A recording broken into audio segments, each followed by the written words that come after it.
भारत गांवों का देश है, लेकिन भारत केवल गांवों का देश है ऐसा भी नहीं है। और क्या कोई भी देश ऐसा हो सकता है कि वहां केवल ही गांव हो? नहीं है ना, ऐसा नहीं हो सकता। कोई भी एडमिनिस्ट्रेशन तब तक बेहतर नहीं माना जाएगा जब तक कि उस एडमिनिस्ट्रेशन के अंडर में डायरेक्ट लोगों की भागीदारी ना हो। और अगर आपको डायरेक्ट लोगों की भागीदारी करानी है तो डायरेक्ट लोगों को का पार्टिसिपेशन आपको कराना पड़ेगा, सीधे वहीं से इलेक्शंस कराने पड़ेंगे। और उनकी अकाउंटेबिलिटी भी डायरेक्टली होनी, रिस्पॉन्सिबिलिटी और अकाउंटेबिलिटी दोनों डायरेक्ट होनी होनी चाहिए। तब जाके वो जो इलेक्शन होगा वो यूजफुल हो पाएगा। भारत में 6 लाख से ऊपर गांव हैं। और तो आज हम देखेंगे कि दुनिया के सबसे बड़े डेमोक्रेटिक कंट्री में, दुनिया के सबसे बड़े लोकतंत्र में, दुनिया की सबसे ज्यादा पॉपुलेशन वाले कंट्री में किस तरीके से एडमिनिस्ट्रेशन ग्रास रूट लेवल पे वर्क करता है, मीन्स लोकल लेवल पे वर्क करता है। और आज का जो हमारा टॉपिक है वो है लोकल गवर्नमेंट। क्या लोकल गवर्नमेंट की अवधारणा जो है वो केवल मॉडर्न सोसाइटी की देन है या मॉडर्न कल्चर की देन है? ऐसा नहीं है। इंडिया में लोकल गवर्नमेंट का जो कॉन्सेप्ट आता है वो एंसेंट से ही आता है। वैदिक सिविलाइजेशन में सभा और समिति का कॉन्सेप्ट आता है। इसके बाद जब आप चोला, पांड्या, इनको आप देखेंगे, तमिल पीरियड में आप देखेंगे, वहां भी आपको देखेगा कि लोकल जो गवर्नेंस है वो लोकलाइड लोगों के पास रहती है। मिडवल में जब आप पढ़ेंगे तो भी आप देखेंगे कि जो सरपंच का कॉन्सेप्ट है, पंचायत का कॉन्सेप्ट है, वो चलता आ रहा है। पंच आयत, 5 लोगों के से मिल की जो समिति बनती है उसको बोलते हैं, ये इसका एब्रिविएशन, इसका इस वर्ड को अगर आप ब्रेक करेंगे तो इस निकल के आएगा पंच आयत। आयत मीन समिति, कमेटी। तो 5 लोगों की जो कमेटी बनी वो पंचायत हुई। तो ये प्रोसीजर जो है वो, ये तरीका एडमिनिस्ट्रेशन का ये पुराना है, इंडिया के लिए बिल्कुल भी नया नहीं है। मॉडर्न में रिपन को इनका जनक माना जाता है। रिपन ने इसके ऊपर काफी काम किया, एक तरीके से मैग्ना कार्टा प्रोवाइड किया। मॉडर्न, इसके बाद आजाद भारत के बारे में बात करें तो गांधी जी ने इसके ऊपर सबसे ज्यादा इंफेसाइज करा कि हमको लोकल गवर्नेंस लोकलाइड लोगों के हाथ में ही होनी चाहिए। और गांधी जी का ये जो मानना था ये यूं ही नहीं था, क्योंकि गांधी का जो करिश्माई लीडरशिप थी उसके पीछे उन्हें पता था कि जहां का की परेशानी है वहां के लोग ही उसे सबसे बेहतर तरीके से सॉल्व कर सकते हैं। कोई भी बाहरी आदमी उस चीज को समझ तो सकता है लेकिन सॉल्व नहीं कर सकता, क्योंकि लोगों की मेंटालिटी, रिसोर्सेज, लोगों की ट्यूनिंग, लोगों की रिक्वायरमेंट, ये सारी चीजें लोकलाइड, जो हार्मोनी है वो लोकलाइड लोगों की बेहतर होती है। और इसी वजह से गांधी चाहते थे कि जो ग्राम पंचायत, ग्राम स्वराज का जो कॉन्सेप्ट है वो लोकलाइड रहे। गांधी चाहते थे कि स्टार्टिंग में जब भारत आजाद होता है तो ही ये चीजें दे दी जाए, लेकिन भारत की सिचुएशन ऐसी नहीं थी कि जैसे ही हम आजाद होते हैं हमको ये पावर मिल जाए कि हम अपने लोकल गवर्नेंस को संभाल पाए। इसके मल्टीपल फैक्टर हैं, इकोनॉमिक फैक्टर हैं, उतने हमारे पास रिसोर्सेज नहीं थे। अगर किसी बॉडी को का फॉर्मेशन आपने एडमिनिस्ट्रेटिव लेवल पे कर दिया और उसकी अकाउंटेबिलिटी आपने सेट कर दी कि वो वर्क करेगी, तो उसके बियॉन्ड में केवल पावर ही नहीं, उसके पास पैसा भी चाहिए। और आपको उसको देखने के लिए एक मैकेनिज्म भी डेवलप करना पड़ेगा। इंडिया में ये इन दोनों चीजों का अभाव था। And that's why our founding father are not mandate local governance in starting period। तो जब इंडिपेंडेंस के बाद से इसे डीपीएसपी के अंडर में डाला गया और गांधीयन फिलॉसफी का मैंने आपको बताया कि पार्ट था, तो आर्टिकल 40 के अंदर इसको डाल दिया गया। अब चूंकि डीपीएसपी जो है वो स्टेट के पास अपनी ऑटोनॉमी है, आपको पता है कि डीपीएसपी को कोर्ट के अंदर चैलेंज भी नहीं किया जा सकता।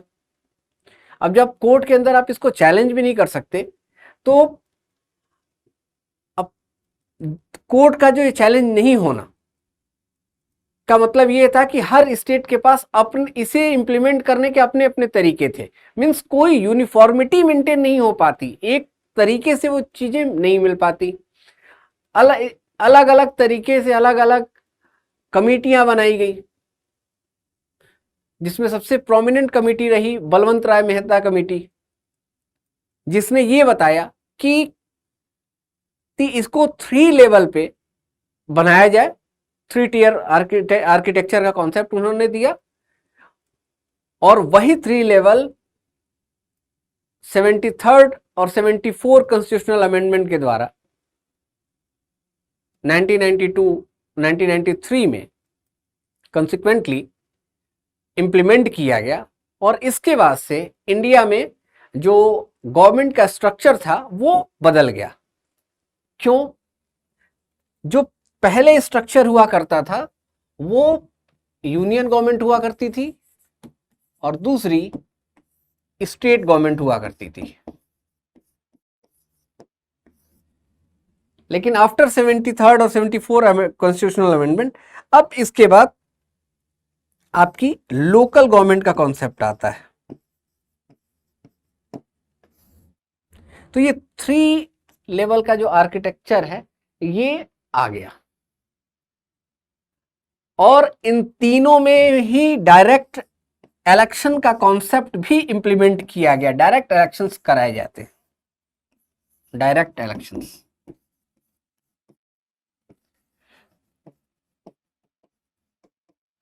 डायरेक्ट इलेक्शन होता है। अभी ये डिबेट भी चल रही है 1 नेशन 1 इलेक्शन का कॉन्सेप्ट, जिसमें नीति आयोग ने ये भी रिकमेंड कर दिया है कि लोकल गवर्नमेंट को भी के लिए भी इलेक्शंस, मतलब पंचायत और म्यूनसिपालिटी के जो इलेक्शन वो भी एक समय करा लीजिए। जबकि अगर आप इसे देखें तो ये स्टेट का पार्ट है, आज भी इसको इम्प्लीमेंट किया जाता है, लेकिन उसकी पावर किसके पास है? स्टेट के पास ही है। पहले भी स्टेट के पास थी आफ्टर इंडिपेंडेंस, लेकिन अब पहले और अब में क्या डिफरेंस है कि पहले मैंडेटरी नहीं था, आज मैंडेटरी है। दूसरा सवाल खड़ा होता है कि जब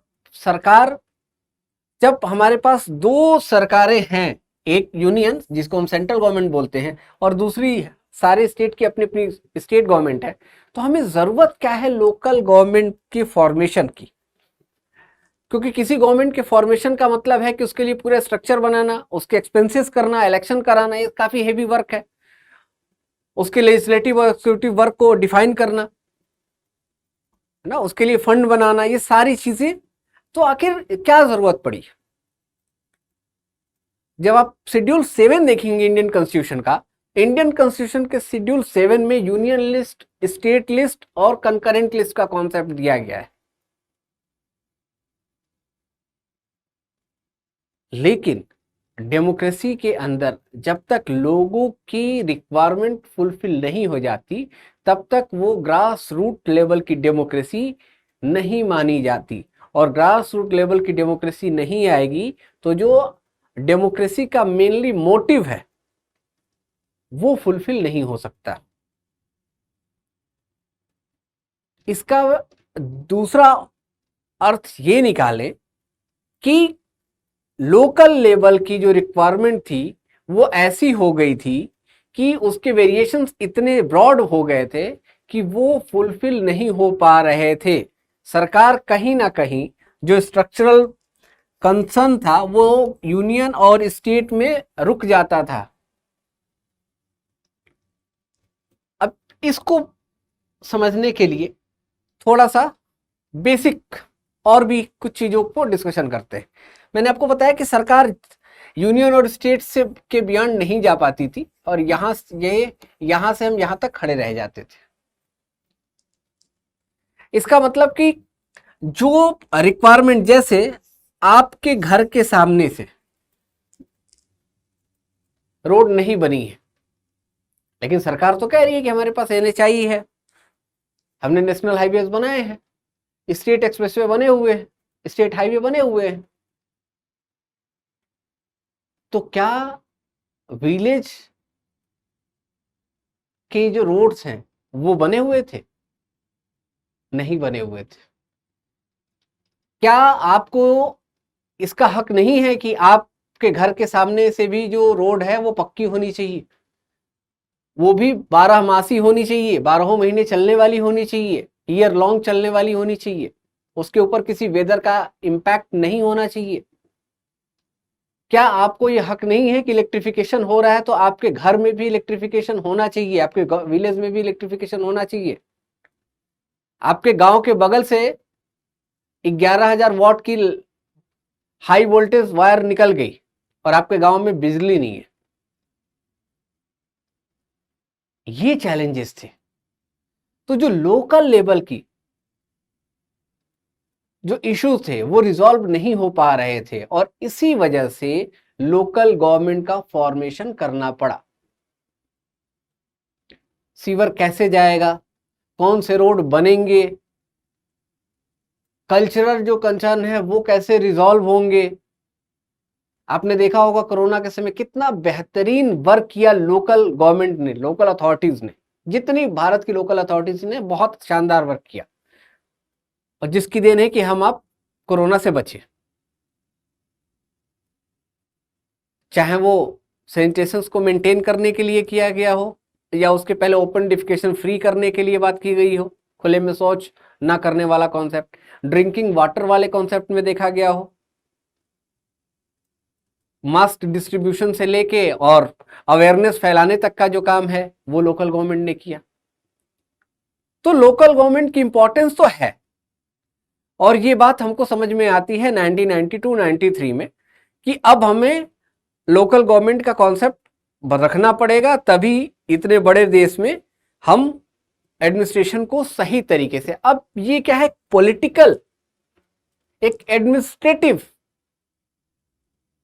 not only political, the different thing, this is administrative body, एक सबसे स्मॉलेस्ट यूनिट अगर आप देखेंगे एडमिनिस्ट्रेशन की तो वो आपकी लोकल अथॉरिटी होगी। आगे चलते हुए एक चीज और मैं आपको ऐड कर दूं, जितने रिफॉर्म हुए, अब जो नेक्स्ट रिफॉर्म होंगे वो लोकल लेवल के रिफॉर्म होंगे इंडिया में। मैं ऐसा क्यों कह रहा हूं? सेंट्रल लेवल के रिफॉर्म हो गए, स्टेट लेवल के रिफॉर्म ऑलमोस्ट कंप्लीट होने की कगार पे है, लेकिन ग्रास रूट लेवल पे, लोकल लेवल के रिफॉर्म अभी भी बचे हुए हैं। सरकारें इतनी ज्यादा स्कीम चलाती हैं लेकिन वो स्कीमें ग्रास रूट लेवल पे इफेक्टिवली इंप्लीमेंट नहीं हो पाती।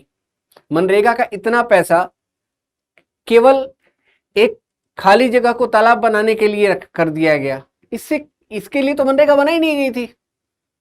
कंस्ट्रक्टिव और डेवलपमेंट वर्क के लिए इस स्कीम को शुरू किया गया था और उसके अंडर में 100 डेज जॉब गारंटी स्कीम बनाई गई थी, लेकिन जो बेसिक जो रियलिटी है वो बदल गई। दूसरा, इन्फ्लेशन बढ़ गया।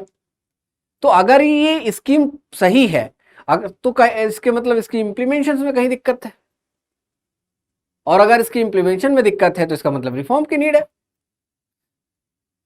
डायरेक्ट बेनिफिट ट्रांसफर किया गया, फिर भी करप्शन हो रहा है।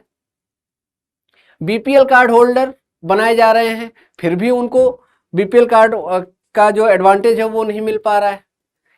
ये बातें क्या कहती हैं? कि यही तो कहती है कि जो सिस्टम है वो कहीं ना कहीं या प्रॉपर तरीके से वो स्मूथली वर्क नहीं कर पा रहा, लोगों के अंदर वो अवेयरनेस नहीं हो पा रही है। इसके पीछे कहां सिस्टम का फेलियर है, और सिस्टम का फेलियर इसका मतलब हमें इसे ठीक करना पड़ेगा। गांव में किस तरीके के इन्वायरमेंट को स्प्रेड करना है, ये गांव के लोग मिलकर बैठ के डिसाइड करेंगे। किस तरीके की एजुकेशन हमको चाहिए, किस तरीके का डेवलपमेंटल वर्क चाहिए, ये गांव के लोग डिसाइड करेंगे। कौन सा रास्ता किस एरिया से निकलेगा, ये गांव के लोग डिसाइड करेंगे। गांव में मेला कहाँ लगेगा, गांव में बारात कहाँ रुकेगी, ये गांव के लोग बैठ के डिसाइड करेंगे, क्योंकि कोई बाहरी इसको गांव वालों से की तरह नहीं सोच पाएगा।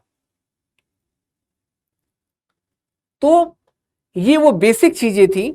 साथ में इंडिया की जो डाइवर्सिटी है, इसका कल्चर इतना वास्ट है कि इस कल्चर को बचाने के लिए भी हमको लोकल गवर्नमेंट का फॉर्मेशन की नीड है। इतने ट्राइब्स हैं, कोस कोस पर बानी बदले तीन कोस पर पानी वाला जो कॉन्सेप्ट है, ये क्या, ये हमारी डाइवर्सिटी को तो रिप्रेजेंट कर रहा है। और इस लेवल पे अगर हमको अपनी ओरिजिनलिटी को प्रिजर्व करना है, सेफ रखना है, तो कैसे हो पाएगा, लोकल गवर्नमेंट को पावर देना। तो इस वीडियो लेक्चर में हम यही देखेंगे कि क्या लोकल गवर्नमेंट का फॉर्मेशन कैसे किया गया, कैसे ग्राम सभा, ग्राम पंचायत, कौन सी लीगल बॉडी होगी, कौन सी एग्जीक्यूटिव बॉडी होगी, इसमें गवर्नमेंट कैसे कोहेरेंस मेंटेन करती है, कैसे कोऑर्डिनेट कर रही होती है, गवर्नमेंट कैसे वहां के डेटास को सेव रख रही होती है, डिजिटलाइजेशन को कैसे वो पेनिट्रेट करके ग्रास रूट लेवल पे पहुंचा रही है, वाईफाई की सुविधा हर गांव तक कैसे पहुंच रही है, और उसका रियल में बेनिफिशियरी रियल में लोग हो पा रहे हैं या नहीं हो पा रहे हैं, उसमें लोकल गवर्नमेंट कैसे इंप्लीमेंट वर्क कर रही है, भारत सरकार और क्या कर रही है, म्युनिसिपैलिटीज में क्या क्या चेंजेस किए गए, उनको कितनी पावर दी गई, उनकी पावर की रिक्वायरमेंट क्या है, ये सारी चीजें हम डिस्कस करेंगे, बहुत ब्रॉडली डिस्कस करेंगे नेक्स्ट लेक्चर में। ये पार्ट वाइज चीजें चलती रहेंगी। तब तक के लिए God bless you all, thank you so much.